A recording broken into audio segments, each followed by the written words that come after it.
Yes, akade kano mbalinza ku Fadi TV gye muli mutya mwasibye mutya mujeba gye mutizako engalo akade kano ngena kusobosya subscribe nga tompere video no like bagita Fadi TV gye piti asha kutumiddeko ali mu ggwanga lya Saudi Arabia nabo bana Uganda abekomera ku Fadi TV gye ngosinza mu ggwanga lya Saudi Arabia mu ggwanga lya Qatar mu ggwanga lya Bahrain mu ggwanga lya Doha mu ggwanga lya Oman mbagala byansusu ngone kumfollowinga mujja konfuna updates zina value lisamba nazo mu bujjuvu nsonga za Kakooza zikyatambula mpaka nakakati amawulire agavaayo galaga nti poliisi yo egamba nti egenda kubeera serious nnyo ku musango guno era egenda fuukulaba nga eguggusa jukira essaawa eno abantu abasinga beebuuza driver okuva lwe baazika driver tebaddamu kumulabako mpaka nakakati yanga driver oyo poliisi naye emwetaaga emugatte kwabo beeyina essaawa eno olwensonga nti poliisi abantu beetaaga essaawa zino yeetaaga abantu abajja okujjambako mu kunoonyereza ate yagala abantu abo bonna abaali ku lusegererwani lwa musajja mukulu Kakooza Lawrence abaali nnyo ku lusegererwe driver yali ku lusegererwe driver eyamuvuga okumutwala ku Action Falls poliisi emwetaaga jukira poliisi olunaku olw'enkya esubira okuddayo wa ku Action Falls beetaaga butambi CCTV cameras bwe zaalikodinga babukozese mukola ki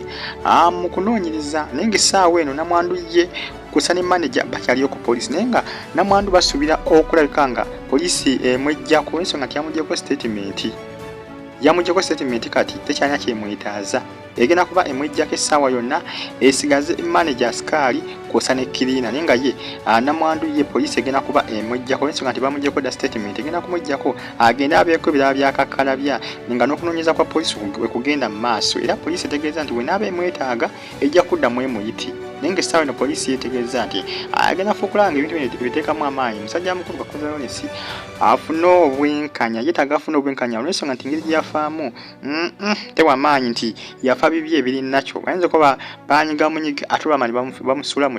mu mazzi nga ne bibagamba nti yafa mazzi tegaali mazzi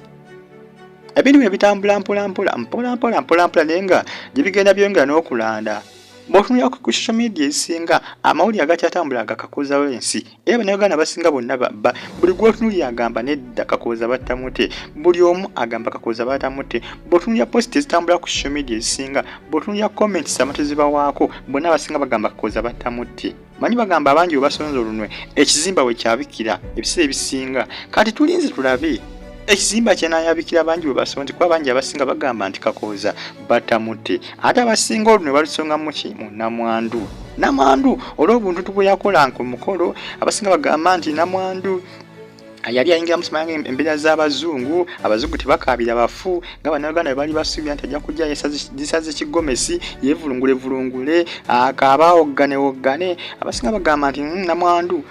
yali namwandu w'ebweru mu Europe ab'omu Europe bo tebakaabira bafu abasinga bo bagamba naye nga abantu abasinga bagamba nti namwandu oyo aliko akabuusabuusa abasinga bagamba nti namwandu bamukolera embaga okumusanyusa olw'ensonga nti yali afanyemu obutakkaanya n'omwami we Kakooza Lawrence kwegamba ebintu bino g'amazima gye binaakoma